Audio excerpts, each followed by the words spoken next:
Le Seigneur soit avec vous. et avec votre esprit. esprit. Évangile de Jésus-Christ selon saint Matthieu. Gloire à toi, Seigneur. En ce temps-là, Jésus disait à ses disciples, « Lorsque vous priez, ne rabâchez pas comme les païens. Ils s'imaginent qu'à force de paroles, ils seront exaucés. Ne les imitez donc pas, car votre Père sait de quoi vous en avez besoin avant même que vous l'ayez demandé. Vous donc priez ainsi. Notre Père qui est aux cieux, que ton nom soit sanctifié, que ton règne vienne, que ta volonté soit faite sur la terre comme au ciel.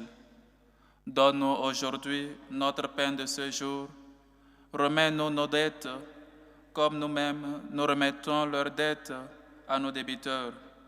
Et ne nous laisse pas entrer en tentation, mais délivre-nous du mal.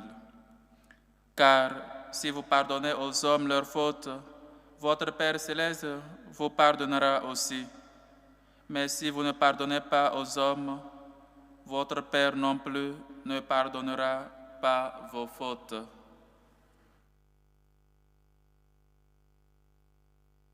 Acclamons la parole de Dieu.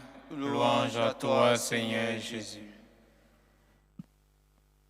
Chers frères et sœurs, cette semaine, Dieu est en train de nous enseigner ou encore nous instruire comme toujours à vivre selon sa volonté, à faire tout pour qu'on démontre, pour qu'on dise aux gens qu'on est vraiment chrétien. Il nous appelle à prier pour nos ennemis. Il nous appelle à pardonner à ceux qui nous persécutent, à ne pas rendre le mal pour le mal. Vous avez écouté œil pour œil, dent pour dent, mais moi je vous dis de pardonner. Dieu nous appelle à être parfaits.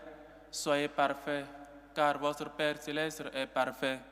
Et il nous appelait hier à faire les choses dans le secret, parce que notre Père qui voit dans le secret nous les rendra. Et aujourd'hui, il nous enseigne à prier. Il nous enseigne à nous abandonner dans la main du Seigneur. Après ces enseignements très difficiles, humainement parlant, il sait qu'on ne peut pas le faire. On ne peut pas pardonner un ennemi si on n'est pas uni au Christ, parce que c'est difficile. Le pardon, c'est un chemin à faire et il ne veut pas qu'on le fasse seul. Il nous enseigne la prière. La prière, chers frères et sœurs, il s'agit d'une amitié. Il s'agit de parler avec un ami. Il s'agit non pas d'un monologue, mais d'un dialogue. Il s'agit de parler à quelqu'un et de lui laisser te parler. Pas mal de fois, nous ne savons pas prier. Pas mal de fois, on vient à l'église pensant qu'on a prié, mais on n'a pas prié. Parce qu'on vient, on parle au Seigneur, on ne cesse de lui dire de quoi on a besoin. On ne cesse de lui prier pour les malades, pour tout le reste, pour nos bienfaiteurs, pour les familles, pour les malades, pour peut-être nos frères et sœurs de faim. Tout ça là, c'est bien. Mais est-ce qu'on laisse que le Seigneur nous parle? Le Seigneur me parle. Par exemple, quand je lis la Bible, le Seigneur me parle quand peut-être un de mes frères me dit que j'ai fait ceci, ce n'est pas bien. J'écoute ces personnes-là. J'écoute Dieu quand il me parle, peut-être dans le silence. Je sais faire silence pour écouter le Seigneur. Le Seigneur me parle tous les jours, mais moi, suis-je capable de discerner la voix du Seigneur qui ne cesse de me parler, même dans la prière? Il nous demande de rentrer dans la chambre, dans une pièce, dans le secret pour prier, pour que notre Père qui voit dans le secret nous le rende. Mais est-ce que nous faisons ce silence-là? Nous savons nous retirer pour prier. Et aujourd'hui, il enseigne ses disciples à prier. Il enseigne ses disciples à eux aussi avoir la liaison, avoir l'unité, ou encore ce fondement que lui a avec le Père, notre Père qui est aux cieux. On a vu la vie de Jésus, une seule journée que Jésus passe sans prier. Chaque jour, l'Évangile nous racontait qu'il s'était retiré dans la montagne, après peut-être la prédication. Quand les disciples ont pris la barque, Jésus s'est retiré pour prier. Quand peut-être les disciples ont fait ceci, Jésus se retire tous les jours pour prier. Et nous, que faisons-nous? Savons-nous vraiment nous retirer pour prier? Savons-nous vraiment garder silence pour prier le Seigneur, pour être en contact avec lui? pour s'abandonner dans les mains du Seigneur, pour que notre amitié ou encore notre union avec le Christ soit de plus en plus fort, afin que quand peut-être les moments difficiles arriveront, nous sachions toujours être fidèles à lui, sachions nous vraiment écouter le Seigneur. Mais il nous dit encore, notre Père qui nous enseigne aujourd'hui, seul quand peut-être quelqu'un te demande, Père, je veux une prière puissante, que peut-être vous récitez, les prières que peut-être les prêtres font, cette prière puissante que vous avez, on n'a pas une prière puissante.